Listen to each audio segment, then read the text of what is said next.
Allah Peyğəmbər və əhl-i beytindən dünya və axirət bizi ayrı salma. İlahi Qur'anı həmişə başımızın üstündə hakim qərar ver. İlahi İmam-ı zamanımızı bizə tez yetir. Ağanın nurlu cəmalını görməyi hamımıza nəsib elə. Xəstələrimizə, yaralı qazilərimizə tez bir zamanda şəfa ver. İlahi və Rəbbim əsirlikdə olanlarımızı azad elə. İşi müşkülə düşənlərin işlərinə fərəc ver. İlahi İmam Rıza əleyhissalam hörmətinə yol çıxanlar, qərib yerdə olanlar, hərbi xidmətdə olanlar hamısını səlamət elə.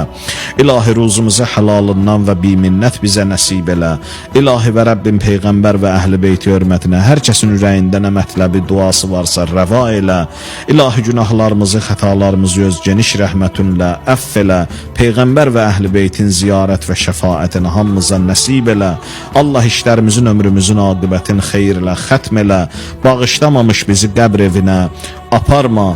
Allah hər kəsin ürəyində nə hacəti duası varsa inşallah bu əziz günə xatir, cümə gününə xatir qəbul elə.